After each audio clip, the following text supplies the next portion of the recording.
Today's guest is an incredible actor, singer, songwriter, and teacher, best known for his roles in Hadestown on Broadway. Please welcome to the Zoom, John Krause. Hello, Hi. how Hello, are you? Julia. I'm doing well. How are you? I'm good. Thank you so much for being here. Oh, it's really my pleasure. Just like I met Shelly, I met you because you came in and taught a master class Right? with Casey and Trent, a singing workshop that we were doing back in 2020. Can you believe that we did that in person? We really went for it. But it was so, I think everyone was so hungry for it. It was really Mhm. exciting. I hadn't like been around that many people. And not that we were like close, we did all the right precautions and everything, but just being in a room with people was so foreign at that moment. Yeah, I remember your feedback was so good. Like all your feedback to every student. I was just writing so many notes. I really enjoyed your class. I'm so glad. I really enjoyed it. I've been lucky to teach a lot of master classes around the country, and I just always relish it because like student young people put it, takes me back to when I was training, Hmm. and it's just you're at such a great moment of your growth and development. And I used to be like, why am I? How do I do this? But now I'm like, oh wait, I've been doing this for a while, and I have some things to say, and I feel like I do know what I'm talking about. So Hmm. I always relish those opportunities. Where are you from? I'm from Los Angeles originally. Oh, okay. Yeah, yeah. I'm from the South Bay, from Palos Verdes. Yeah, I grew up there, and then was there all the way through high school. My parents still live in the same house that I grew up in, Wow. and then I went to Boston Conservatory for college. Were your parents in the arts? Not at all. I'm definitely like a black sheep in that way. My grandfather, who I never met, he passed before I was born, but he wanted to be an actor, from what I was told, but he was a camera operator for our local like ABC news affiliate, actually in the valley where I live now. Uh-huh. He worked for like so he got to go shoot the coverage of like opening day of Disneyland in Wow. 1955 or something like. Oh So we my have some God. cool like old black and white footage from then. So like my family is like deeply entrenched in Southern California. How did you get into performing? Kind of by chance, I guess. My buddy Matt, who was my best man at my wedding, who eventually he went to NYU Hmm. for acting, and now he works at iHeartRadio. We just took Drama 101, kind of on a whim, just because we were like, oh, that'll be fun. We could do like funny scenes. We were really into like that '70s show at the time, so like we could do comedy scenes together, and we thought it kind of would be an easy A. But then, of course, our teacher was like, "Oh, they actually have like a passion for this and maybe a little bit of talent." I give all credit to her. Her name is Carrie Hayter. She's a director in the Southern California area. She's incredible, but she like really encouraged us. And I did my first anything on stage, the summer between my freshman and sophomore year. Oh, wow. So what Yeah. were your passions up until then? Sports. I mean, I played every sport under the sun. My dad was a big baseball guy, Hmm. but he also coached soccer and basketball. And any team I was on, he like figured out how to coach it. I think that's where I get a passion for teaching. Little side tangent. We traveled back from Los Angeles to New York. We drove cross country, just me and my dad, to get to New York to reopen Hadestown after the pandemic. Uh-huh. And like it was this incredible trip, and I learned so much about him, and I never knew that he wanted to be a teacher because my whole life he's worked in the business that my grandfather was in, which was my other grandfather, which is logistics, like shipping stuff. It's it's not super exciting. He just took over that business, but he got his major in history and education. He thought he was going to be a history teacher. Wow. So we talked all about that on our road trip, and I think that's where I get the teaching bug that I'm doing now. But anyways, he taught me in every sport, and I kind of gravitated towards volleyball because I could play beach volleyball, Hmm. but also like indoor volleyball 6 man, and I played that up until my junior year of high school, where I quit because it was getting in the way of the spring musical. Do you have any siblings? I have two siblings. I'm the youngest of three. My brother was very musical. He doesn't do that, and he didn't pursue it as a career. And my sister, they were both adopted, but I was not. It was a kind of a strange thing. My parents like had trouble having kids, and then adopted two, and then my parents had me late because it like just happened Yeah. miraculously. We're all pretty different. My sister went on to do get a BFA in like visual arts, so she was like sculpting and painting and stuff, and she Hmm. like made her own jewelry line for a while, did a bunch of things. But now she's just a stay-at-home mom. Uh-huh. So what did your family think when you were missing sports to do the musical? That was a big moment because actually my Spanish teacher was also my volleyball coach, And we were a relatively new school. They reopened our school because there were just too many kids in our city, and there used to be one high school, and then they reopened another one. When I got to that school, it was the first year. Like when it opened, it only had a freshman and sophomore class, and then the next year was freshman, sophomore, junior, and then the year I became a freshman was the first year there was four grades. So we were very new, and I was on varsity volleyball my freshman year because I'd been playing since I was like 12, and I really loved it. And my Spanish teacher thought like we were going to go all the way this year with, and I was going to be the captain. And I was like, I'm actually quitting because I really love theater and specifically musical theater. And I haven't done, I know that I want to do this and I haven't had enough experience and I need to do this. Yeah. And so like he sat me down with my parents. Oh. Like he called me in after school and we had like a whole conversation about it. And he was like, I'm going to get, scouts from colleges to come. You could get like a scholarship. And I was just like, that's just not what I want anymore. Yeah. So it was tough at like, I was 16 and like having to talk to three adults about it. My parents didn't put a lot of pressure. They really were good advocates. They let me make my own decisions, but they did present all options to me.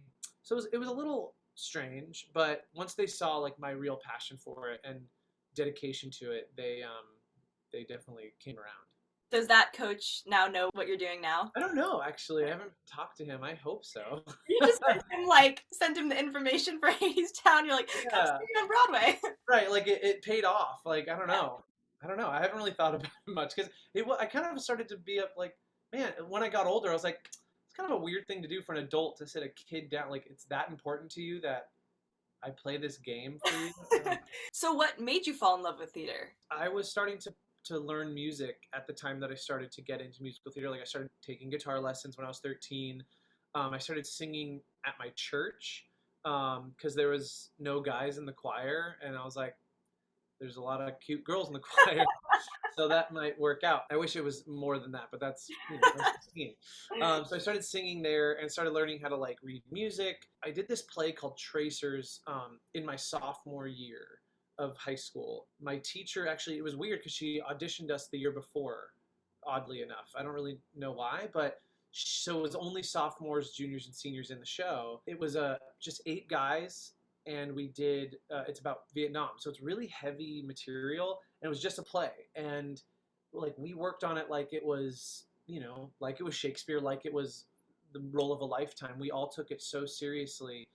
And there was just something so special about that experience that just I was like, I didn't know things could be like this. I never got this kind of experience or feeling from any team sport, even this kind of camaraderie that you're supposed to get from sports. Yeah. I just found this deep connection, and like it also opened up conversations with my grandmother, who was like a pacifist, but she actually was a nurse during World War II, I think. Like we talked about war and just these, we were kids, like we were playing these people who were in Vietnam, but we were not that much younger than actual people in Vietnam who were like 18 years old, and so it connected me to history. It connected me to the world, really, in a way that I never experienced. And I don't even think I was thinking of it in those terms when I was 16. I just remember having just such an incredible experience. And like I had to fully cry and like call for my mom, like scream to the heavens, like really emotional stuff. And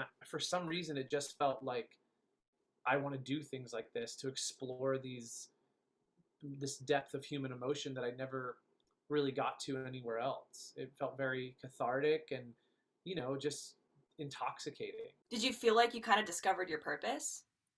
Absolutely. It was something I didn't even really think about. It was like this is what I do now. Because I played sports from the moment I can remember. Like I was in t-ball from the moment I could pick up a bat. I was playing soccer. I was playing basketball. I was doing all the things. I loved it. I was very active. But there was nothing quite as grounding and as like centering as acting work. And it didn't even feel like, I don't know, like a career. It just felt like this is what I have to do. Yeah. Since you were living in LA, was there any interest in TV and film? No, oddly enough. And I've thought about this a lot because like people are like, oh, I get that question a lot. There was one person, his name was Denzel Whitaker, which I thought was interesting because it's like Denzel Washington and Forrest Whitaker like put together. Yeah. And I think he was in Training Day, the movie, he went to the other high school, but he never did any of the theater, any of the drama. But there was a really solid theater world for youth in my town. Like there was this place called the Norris Theater that did a lot of great youth theater and like had great master classes and people that came through to teach. Peninsula High, the other high school, had a great theater program. Our teacher was incredible. I could see it. And like I went on a New York trip with my high school and we saw all these amazing Broadway shows. My first time seeing Broadway, and I was like, oh, those are adults making money. I don't even think I thought about it making money. Just like those are adults having a career in the arts, and I can see that. I didn't really see a path to TV and film. It just felt like those are people on a screen, even though I'm in the state and the city where it Yeah. happens. I didn't really see it for myself. I just saw like theater because I can do it here. I can do it at high school. I can get up on stage and do the thing immediately. Whereas film was a little more abstract. Like you have to have someone with a camera and a mic and all these things. Right. Yeah. So was there a moment where it went from this is my passion to this is going to be the rest of my life? Yeah. So the second trip, I did two trips with the high school we could like sign up. It was during our winter break, and you could sign up and go with the school, and there was like a guided tour, and you did like a master class with someone. We did some a master class with someone from Wicked. I remember once, and I was like, "What am I doing? I'm not a dancer." It was a dance class. We went on this trip, and I saw Raul Esparza in the revival of Company, the previous revival of Company, so not the one that is on or just was on Broadway. It was the John Doyle version, so they all played instruments. So I was already like, oh, and they weren't dancing. I love dancing now, and I'm okay at it. But at the time I was like, I just want to act and sing. Mhm. I saw him perform, and it was just that. It was acting, singing. He played a little bit of the piano, but it was such a powerful performance. And I remember thinking he was so alive. And we also got to do a talk back afterwards. Oh, And I got, we got to hear it from the horse's mouth. We got to like ask him questions as well as the other rest of the cast. But it was just so, I don't know. I felt like I was really starstruck, and I saw like a way forward. I was like, I want to do exactly that. hmm And then that next summer, I went to Carnegie Mellon pre-college to see if I really liked like intense training. So it was pre-college for musical theater, and I did dance and acting and singing and voice and speech and text analysis and all these things. So it was like really conservatory style for 9 weeks. It was like a whole summer. We stayed in dorms, so it was like almost like college light, and I loved it. It wasn't even performance based. Like you would do a monologue on its feet, but it wasn't like at the end of the summer we're doing a show. It was like we're only about training, and I was like, okay, I love both facets. I love exploring it, and I love getting up on stage and performing. So that was the moment I was like, okay, I can. This is all coming together. How old were you then? I was 17. 17. So if your 17-year-old self could tell you something now, what would he say? Wow. Um, I I think he'd say like, I can't believe we did it. Mm. Yeah, I really think he'd be.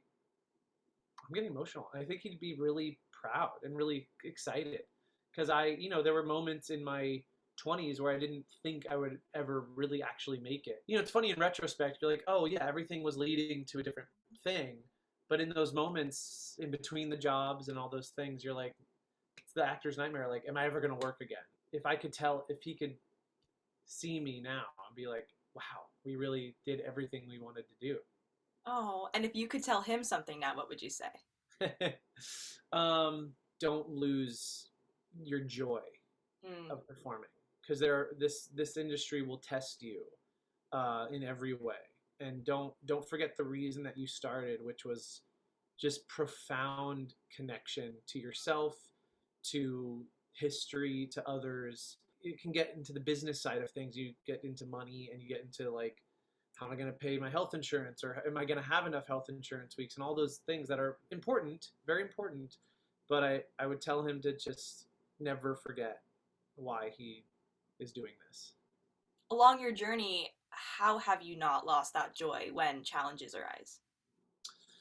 There have been moments where I feel like I've lost it. Not completely. It's always been there. It's always, the flame is always kept alive. Sometimes it's diminished. And this is maybe something I would say to my 17-year-old self as well, is like, surround yourself with people who inspire you, who motivate you, who will pick you up when you're down. There were times where I just felt so kind of lonely, Mhm. because there's also a loneliness of like a perception that like you're doing well Mm-hmm. or that you did well and like the next thing's coming and like it does eventually, you know, things do happen, but there are moments where you lose the line, the connection to the original place of love for your craft. But I think the thing that always would bring me back are my friends and my community that I've developed that are artists that are varied. I have friends that are writers, that are producers, that are musicians, that are just actors, or that are just singers, you know, a diversity of talent and background and cultures. It's such an egocentric career. Mm-hmm. And it's, you know, when people can take you out of that and remind you that you are a part of a greater whole and that what is for you is not going to pass you. You can't do it alone. It takes a village. Yeah. And I think that's how I got through the tough times is just relying on my friends and family. Who were your biggest inspirations growing up?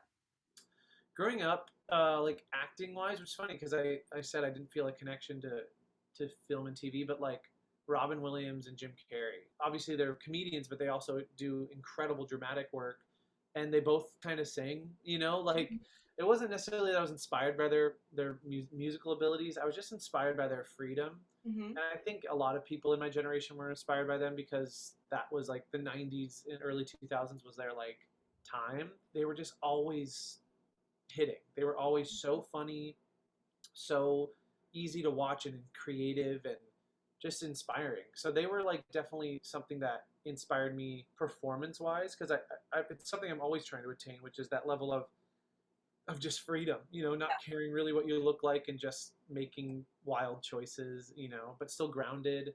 Mm-hmm. Um, and then music wise, like I've always been inspired by James Taylor and Paul Simon. I'm surrounded by guitars.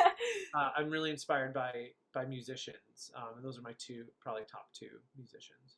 Who do you look up to now? I look up to my friends. I'm Mm. really inspired. I'm really grateful to have friends who are incredible artists, Yeah. and they Mm-hmm. remind me that I can be one. It's not like someone on a pedestal, and it's not Yeah. some faraway thing. It's like, oh, it's a tangible Yeah. reality. Like you just have to keep going, and so I like being inspired by people that I know. Mm-hmm. I'm a fan of all my friends, and then I meet my friends' fans, and I'm like, that's so weird. Yeah, yeah. Amazing, but it's like, oh my gosh, you No, know. totally. It's really special, and like my friend Jess, she goes by Betty Who. She's an incredible performer, and just watching her journey. I've known her for the last 6 years, and just watching her ups and downs, and like a comparable career. You know, it's like it's in the music industry, but we've had very similar paths and ups and downs.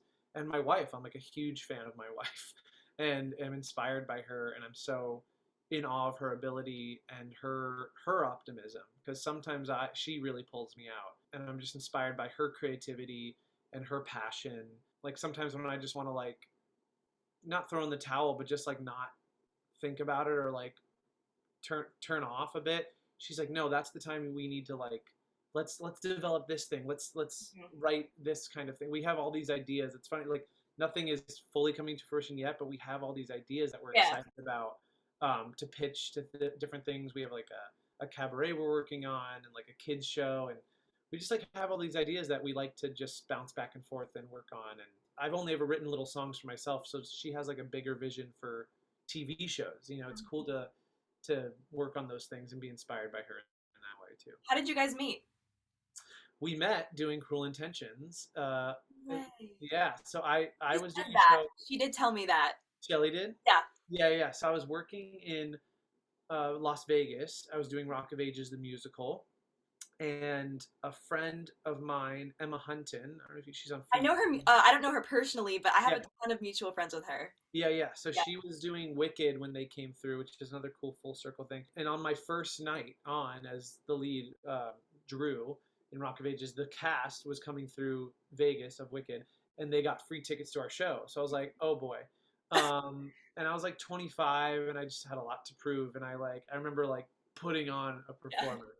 And Emma was rooming with a friend of mine from college. He was the music director Uh huh. and so we became really close and then she left the tour in Los Angeles and started doing Cruel Intentions there and I think she took over for Shelley maybe or maybe vice versa but she was playing the role that Shelley was playing.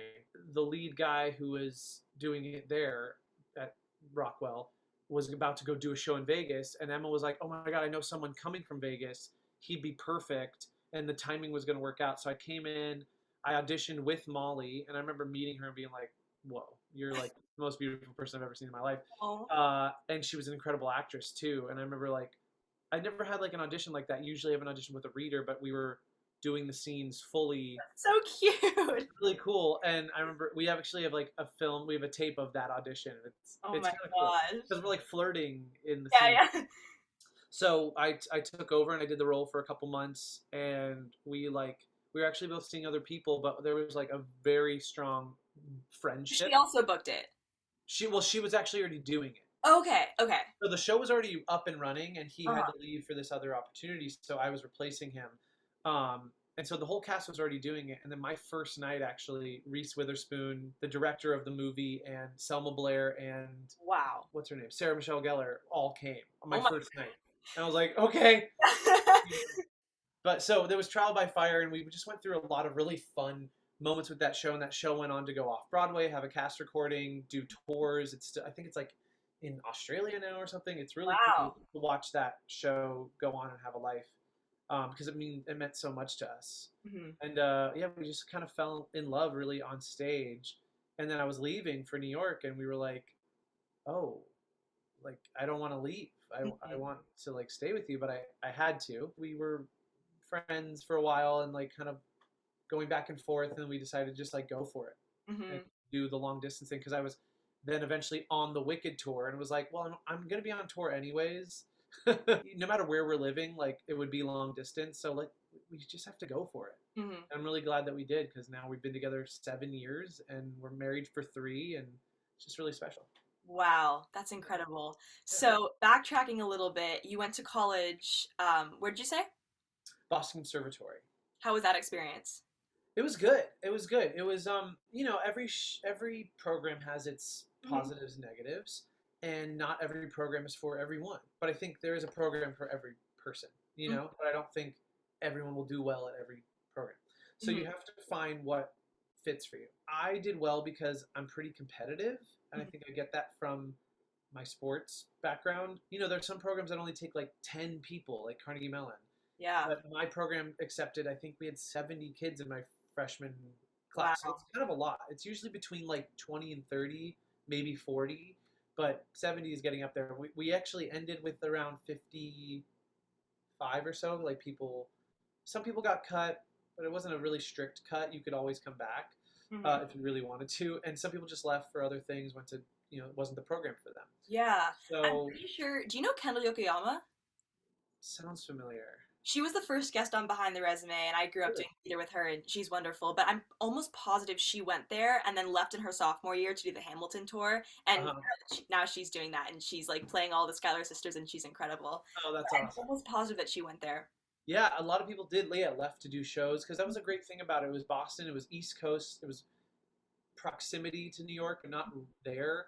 Mhm. But yeah, I know a lot of friends. We had friends who left to do Spring Awakening and The Heights, a lot of things at that time. Rock of Ages. I had a friend who left and did Rock of Ages. It was a great program because the program was really well established. It had great teachers. Some better than others. Obviously, there was, you never know what you're going to get. For the most part, I had a really great time, because I don't want to say the competition was good necessarily. Like it kind of, I think, messed with a lot of people's Mhm. heads. But I Yeah. liked, like, oh, if I'm gonna get this role, I'm gonna earn it. Yeah. Because it's not just me who's the type in my class. I'm going up against a bunch of other people that are just like me. Hmm. So it's like it kind of like the real world. It prepared me a bit for that. Yeah. What Yeah. were your dreams for your career at that time? Was it just Broadway or? Yeah, I always thought like my goal was I want just Broadway was pretty singularly on my mind. Mhm. And I was like, once I get there, then I would love, to eventually make my way back out west and like do some TV film and like come back to New York with the right show. And Hmm. that's kind of where I am. It's not taking the exact path that I thought, Right. but that's where I am now. I had no real vision beyond Broadway, which is funny. Like I just wasn't like I'm gonna do this, and then I'm gonna get this role, and then I'm gonna be a movie star. I never really had those grand visions. I just wanted to play a lead on Broadway. this story could not be accurate, but I feel like you told us that you were supposed to go on in Hadestown the day that Broadway shut down. Is that The correct? story is accurate. Oh my god, that's crazy. But you then got to do it how many years later? Yeah, it's so exciting. I mean, I actually got to do it again recently on the tour, which is so cool. But yeah, the day of the shutdown, the day, my parents flew in the night before. They were like, they flew in and they were like, what if Broadway shuts down? I was like, there's no way, because it's so unprecedented. I was like, the last time it shut down was like, well, I guess we had a blackout a couple months before, but that was one day, one show. And then like 9/11, I think it closed for like a weekend, but like not even that long. I was like, if anything, they'll get through the weekend and then Uh-huh. they'll shut down on like for the next week or something. Uh-huh. So I thought for sure at least I'd get a weekend. Oh my But it god. was that Thursday, and my parents flew in that Wednesday. And I just remember waking up. They were talking about, NFL. I think had like suspended games, and things were like happening, and it felt strange. And then we woke up. We had breakfast. I took a nap because I was like kind of just like stressed and Yeah. Yeah. anxious, and I was like, I just need to like lay down. And I woke up to like texts and calls and the news on that was like everything's shut down. And I Oh. was like, and then I got a call from we all got an email or a call from our producers, and they said we're gonna have like a group call at this time. And I know there were some of my friends from the cast doing a rehearsal, and they're like, "Are you anywhere near Midtown? Come over." And I actually was. Their hotel was like 2 blocks away, so I was like, "Mom, Dad, I'm gonna go to the theater." So we went, and they like told us we're gonna shut down for the month, like Oh. that everyone was 4 weeks, and I was like, okay. And they were like, so if you like, we have people from Canada, we have people from all over, and they were like, if you want to go home and be with your families, totally understand. Hmm. So my parents and I, like, I just gathered all my stuff that I could. I left stuff because I thought we'd be back in a month, and my parents and I got on a flight the next day and came back to California. Oh Yeah. my gosh. So when did you finally get to go on for Orpheus, and how was that experience? Yeah, so when they were reopening Broadway, they offered a lot of people. They offered my contract, which was going to be open ended, but they also said, like some people are finishing out their contract, so they're only going to come back for a few months. And I was like, that's what I think I want to do because I had started my teaching here in my studio, and it was going well, and I didn't want to like put that on pause for too long. And I maintained a few of the students while virtually while I was doing Broadway. We got a house out here, and I was like, I was really making the In decision New to York? be in LA. Sorry, in LA. In LA. Okay. Yeah, I'm in LA right Okay. now, and I was making the decision to be here. So I told the producers, and we all talked about it. I was like, I think I'll just leave when the other people are leaving. Hmm. I said like I also want to have guaranteed dates to go Yeah. on. It was like it was gonna Right, happen. right, right. We worked that out with Reeve. They were like, go for it. So Reeve and I discussed it, and it only worked out for me to go on once. But it was great. It was near the end of my time.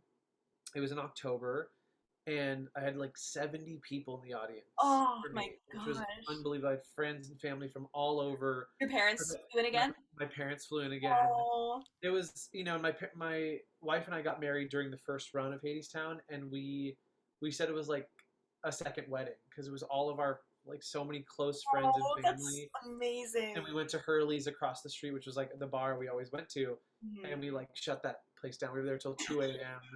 It Yeah. was just such an incredible night. And then I got up and I did 2 more shows the next day as my normal ensemble track. But it really was like it was the icing, the cherry on top. I got to do it. I wish I had a little bit more time to do it, but I'm really grateful for at least the experience. And then what happened was just last month, the tour of Hadestown was hit by a wave of COVID, Mhm. and they flew me up to Portland, and I ended up doing the role 4 times up there. Wow. Yeah, and it was just like I got to do it again. It was really fun. Was playing a lead on Broadway and having everyone there, was that your I've made it moment? Yeah, I mean, I really did feel like I made it with the original cast of Hadestown because I actually never said to myself like I want to be a lead. I mean, I did, of course. That's what I want, but the actual vision was I want to be in an original company Hmm. of a show that is so important to me, like Spring Awakening was, like In the Heights was, Yeah. almost said Into the Woods also though. Mhm. That was like Into the Woods. Seeing that film version with Bernadette was also a huge turning point for me. I was like, ooh, I love this. This is like a kind of show I'd want to be in. But I always wanted to be like a part of that original cast recording, a show that means so much to me and to other people, Mhm. uh, and also to also be on the Tonys, get to do the Macy's parade, all the fun things that come along with that. And I really got to do all of it with Hadestown. So that was really feeling like, oh, I made it. And also that was the first time that I was living in an apartment that I was just me and my wife, but just no roommates. So that was a big deal to me as well. Wow. So Yeah. after college, what happened? Where did you go? So I was auditioning for Spring Awakening all through college. They came through my freshman year, and I got to like finals for the first tour of Spring Awakening. I thought like, oh, I'm gonna be in the show at some point. And I Mhm. remember it was a really validating moment because like everyone at my school went out for it. They came through Boston, did generals. Everyone and their mother wanted to be in that show, and I got to like do callbacks there, and then they paid for my bus to come to New York, Wow. and audition for the team.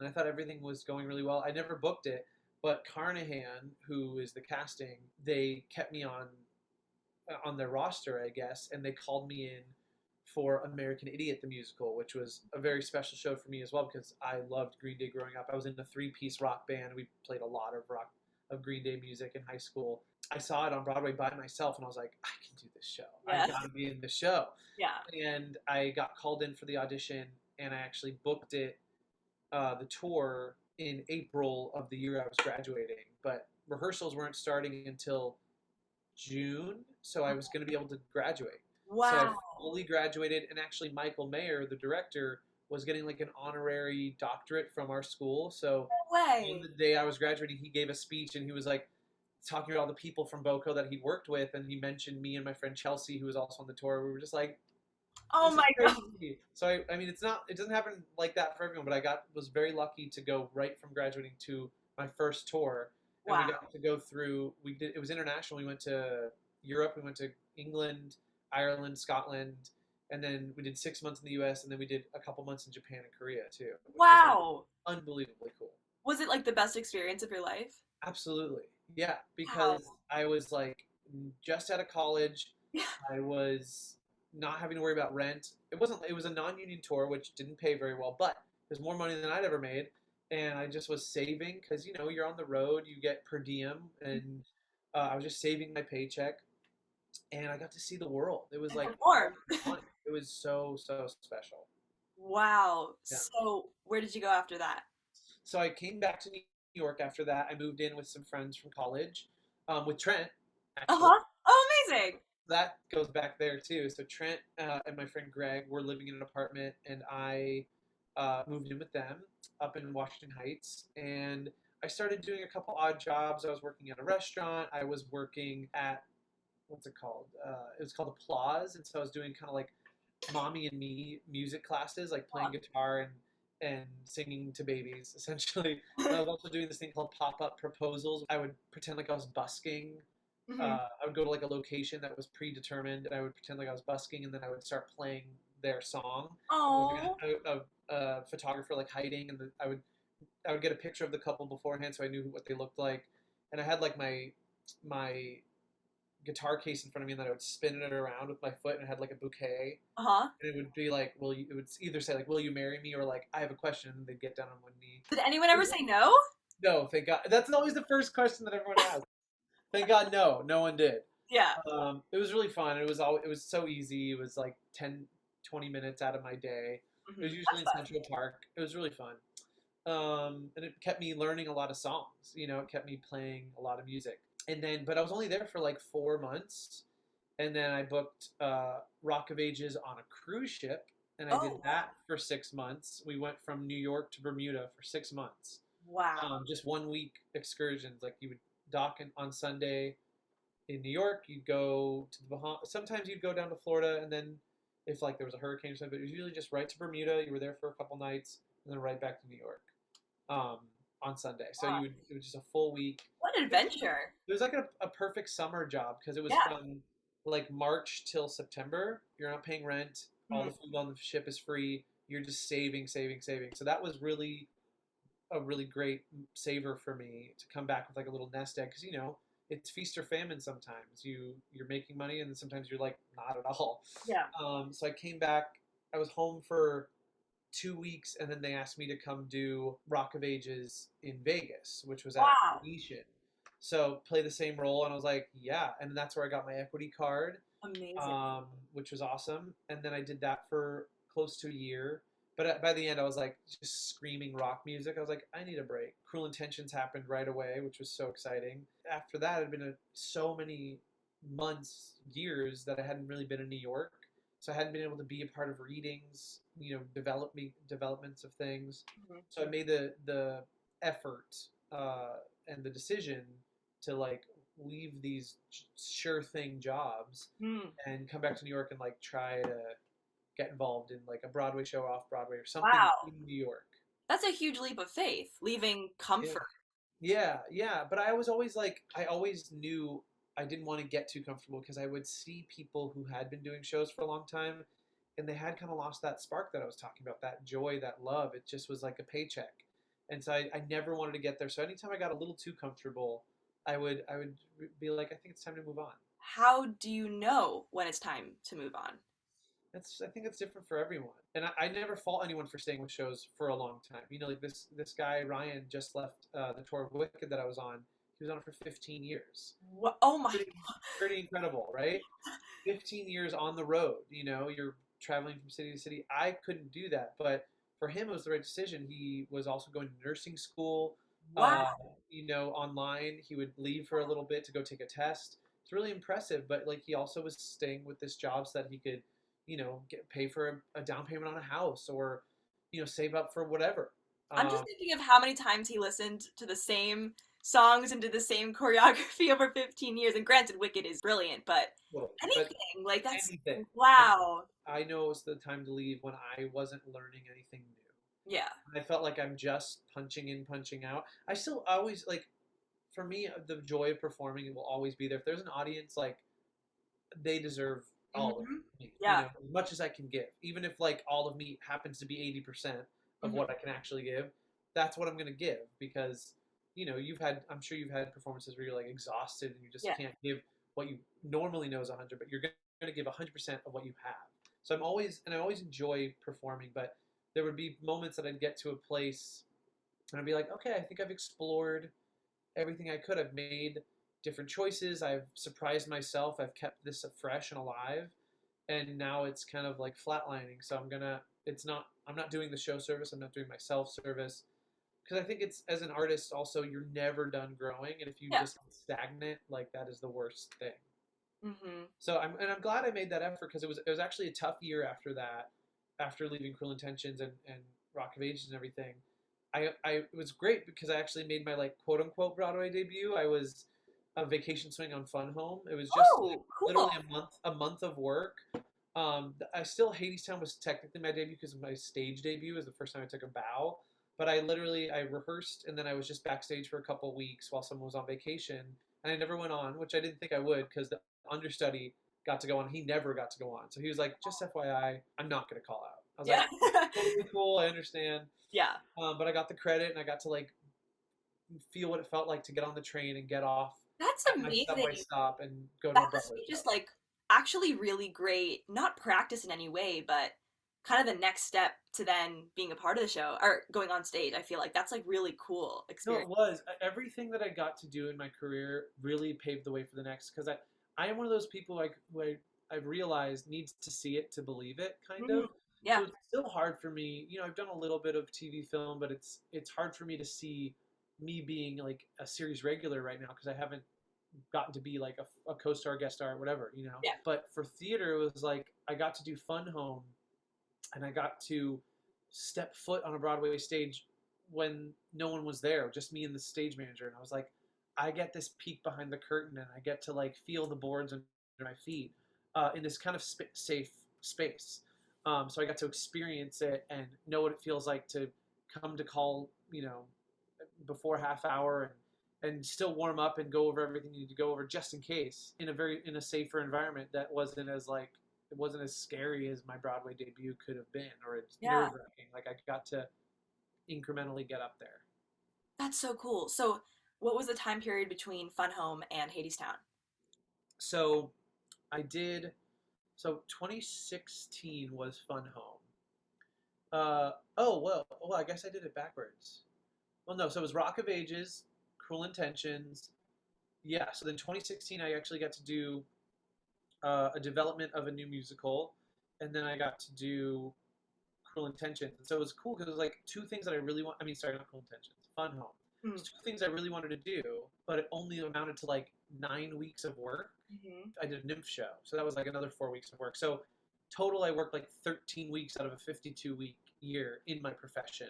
During this year, I also joined this singing group called the Broadway Boys that I still sing with, and that was a great thing because we got to tour, here and there. Like once a month, I would go to like Madison, Wisconsin, or down Yeah. to Florida or something and sing with this group, which was really fun, and it kept me performing. But like that year was a really lean year, money wise. I also made the decision to like not get a survival job, so I was like really scraping by. So that was like a tough, challenging year, even though I had these like little bright spots. Yeah. So that whole year, 2016, I always think about as a very formative year for me because I really started to understand the business more and like what the peaks and valleys really feel like. So that whole year was basically in New York doing those things. And then 2017, January, I booked Wicked. So I Wow. did Wicked 2017 and 2018, Uh-huh. and then I went back to New York in the fall of 2018. Hadestown happened beginning of 2019. Who was your alphabet on tour? Jessica Vosk. Are you joking? Oh my I'm god, I love very, her. very lucky. I made my Fiero debut with her, and I was just like, she was singing into my face, and I was like, this is the greatest day of my life. I would pay every day to get to hear her sing that show.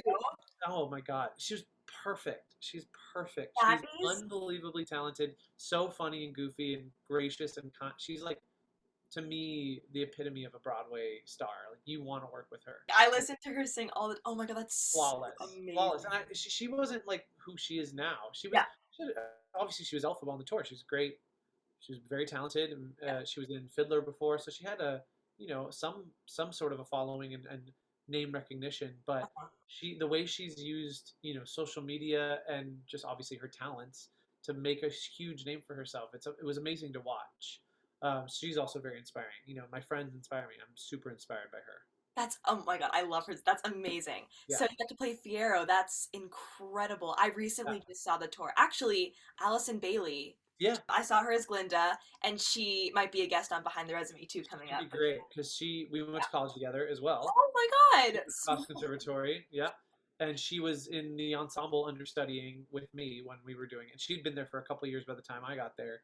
So I think she did it like a total of 7 or 8 years, maybe. Do you know Doing Natalia Vivino? Or she understudied or she was the standby for Talia Suskauer on the tour. it. Okay. And I grew up doing theater with Natalia. So I went to see the Wicked tour for Natalia, and she was also on Behind the Resume. So such a small Nice. world. Look at it. But Look at this. Look at us. yeah, Yeah, that's cool. crazy. Yeah. How was that experience? That's incredible. Wicked is a really special show for many reasons, but it was really special for my parents to Hmm. be like, my son's in Wicked. Yeah. Because no one, some people know what Rock of Ages is and maybe heard about American Idiot, but the recognition of Wicked is like, oh, like he's in the big leagues. Yeah. And it was nice because they're a great full production contract, which is rare on tour these days. So it was like a great paycheck, which is also not the main thing, but Mhm. really nice. I felt very taken care of, and they take good care of you on the tour in those they just put you in good accommodations, and yeah, it was just like I felt very well taken care of on that tour. And just to do that show, I'd always loved the show, but I never like studied it in a way. And so to really get in it and get behind the scenes of it, it only made me appreciate it and love it more. It is like a perfect musical. Mhm. The music is obviously so incredible. When you really think about it, it feels ubiquitous. It feels like, oh, that Wicked just was and always will be. No, Mhm. like Stephen Schwartz wrote these melodies, and they Mhm. are incredible because they're at times homages to old musical theater, like especially the wizard stuff is very like pattery and old fashioned, but still so contemporary and pop and rock and like the score with the electric guitar and the drums. It was ahead of its time, and it's just killer, and obviously ahead of its time, but also timeless. Hmm. So just getting to be a part of something that's so culturally important and so beloved by generations was such a treat.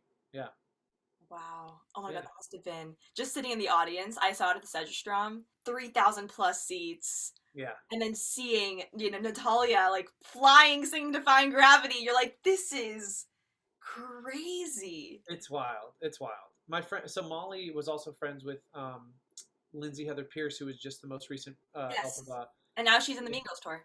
Yes, exactly. And our friend Jenna Claire was the Glinda on my tour. We joined at the same time, and then she went on to do Glinda on Broadway. Molly went and saw Jenna Claire. Her and Jenna Claire got really close on the tour while we were, while we were together. And Jenna Claire was on with Lindsay, and she just was. Molly said she was sitting there just weeping, like, look at my friends. Yeah. This is so special. I can't believe that, because she also would blast the CD in her car when she was 16. Yeah. And she's like, now I'm like, I know the show and this world so intimately. I never thought this would be my life. And I now I'm know. supporting my friends on Broadway. It's just very cool to see the glow up. Oh my gosh, I, went to see Wicked to see Natalia, and I saw a friend in the prom tour recently, and a friend in Into the Woods on Broadway, and you sit there and you're like, I grew up with these people doing theater, like discovering our passions together, and Yeah. getting to sit, like when I saw my friend recently make her debut in Into the Woods, sitting in that theater, Yeah. seeing her with that stellar cast, and she was brilliant. Yeah. I was like, this is incredible. Like I just was like sobbing afterward. Yeah. Yeah. That's why I also was drawn to theater in general. It's because, like, I could see people my age, like, with, for instance, Spring Awakening. Like, I didn't know any of those names. They weren't names. Hmm. Like Jonathan Groff, Liam Michelle, they weren't really names yet. So I saw, like, oh, people like me without a name, without any star power behind me, could get work in that Yeah. part of the industry. So I think that's why I was so attracted to theater, because it felt so tangible. Do you ever think that you could be or have been that moment for some kid sitting in the back of the house who's like, he's the reason why I want to do this for a career? I guess I don't dwell on those thoughts, but I do I'm aware of that could be. You know, I don't like to. It can get a little too egocentric to be like, I changed someone's life. Yeah. You know, Yeah. but I do think about that, because I've never gotten the opportunity to tell Raul Esparza in person, but he really did change my life with that performance, and I have to believe that someone has seen me perform in some way somewhere, and that it sparked some joy, some little flame inside of them. And I mean, I have had people, say things like, usually though after like teaching, because like I've been teaching here in Torrance. I do master classes there like every month for this school called Professional School of the Arts, and um, I get little like handwritten notes from scholarship students, and someone mentioned that they got to see me in Hadestown, and I brought them backstage, and that it like changed their Yeah. world, and it like inspired them to keep going, Hmm. which is awesome. It That's means it's a lot. all It about means paying it forward. everything to me. Yeah, it means everything. Yeah. Yeah. So what are the goals? Because you've checked so many boxes. So what are the goals now? So the goal, I was never good at the in between times. Mhm. I would always stress and be like, when's the next thing? And like, is it over? Am I imposter syndrome? Like, have people figured out that I'm actually not very talented? That's just me though. I've worked it out through therapy, but I'm really proud of what I've been able to do, because the shutdown, the pandemic changed the world and changed theater, and how we experience theater, and how we produce theater and everything. Um, and I had to just kind of examine my life without live performance, and that was really hard. It was a really trying, challenging time. But I started teaching immediately. I just did it as like I put it out on Instagram, like, hey, who's not doing anything and wants to. And a lot of people were just sitting at home, and I started teaching immediately, and it was really fulfilling. And it started out as just friends, and then friends of friends, and now it's like I don't know anyone outside of just them being my student. Um, right now in my studio, and I've been able to keep it going for 3 years now, and Wow. I'm really proud of it. Yeah. And so I like, and now I'm teaching at another studio in Burbank, and I'm just like, okay, I like this. And obviously, I'm in control of my studio, and they're very understanding. Like the reason I'm there right now is because someone just left to go on tour. Mhm. And with a band, they understand that we're also artists. So I just want to keep maintaining my studio and keep teaching and growing in that way. But I'm also writing a lot of music. I'm putting out an EP with a band that Oh, I'm in right amazing. now. We're called Birds at Night on Instagram, and we have some songs on Spotify everywhere right now. Uh-huh. But we're putting out an EP probably in October, Cool. of 6 songs, and I'm really enjoying that part of my creativity. And I'm still auditioning. Like I have an audition tomorrow for a musical here. The goal is to get a little bit more TV film under my belt, just because I want to be a little more diverse in my experiences. Hmm. It's tough. It's tough to transition from when you only have a theater resume. I'm figuring it out, and I'm excited to keep pressing forward in that vein. What advice would you give to aspiring Broadway performers? I did benefit from being so one track focused, Yeah. but I would say, have your goals, have your dreams, but don't forget to be present where you are. There's always something to look forward to and strive for. But if you keep thinking like, I won't be happy or I won't be X, Y, or Z until I get that thing, then you're right. You won't be happy. You got to find, again, the community around you that will support you, that will hold you when you need it, and that you're inspired by. Don't be careful with who you choose. Sometimes you'll choose blocked artists Yeah. who think they're really full of it, or they are full of it, but they have they think they see things the right way, and that I know a lot of people who kind of talk down about a lot of theater and like Mm. dismiss a lot of art. I'm like, well, they're making something and you're not. You're just Right. judging it. Yeah. So be careful who you surround yourself with. Don't forget that you're never done. You're never done training. Everything can be a learning experience, and also just being a human being, like fostering your love outside of theater. Like, what else do you love to do? What sparks joy? Do you like to be? Do you like to go on hikes? Do you like to read a good book, go see a ballet, go see an opera, go see a different form of art? Yeah. You're not just one thing. Hmm. So that's my biggest advice: is to not just don't box yourself in. Beautiful. What do you want your legacy to be? Wow, I want to leave behind a body of work that people can be inspired by and enjoy for generations. Mhm. Whether that, like I already have that with Hadestown. It's so exciting to know that like my name will be in every script that anyone reads or works on when it gets done inevitably regionally. That I'm on the cast recording that will endure. Yeah. I'd love to have a body of work that's also mine, of music and maybe other works that people get enjoyment out of. I want to leave the earth a little bit better than I found it. Give people a reprieve from the stress and anxiety of life, and give them things that comfort them. Beautiful. Well, thank you so much for Yeah. being here. Oh, it was my pleasure. I always, come on, we're actors. We like to talk about ourselves. Right, right. No, but I think your story is very inspiring, and I'm excited to share it. Thank you, Julia. I really enjoyed talking to you.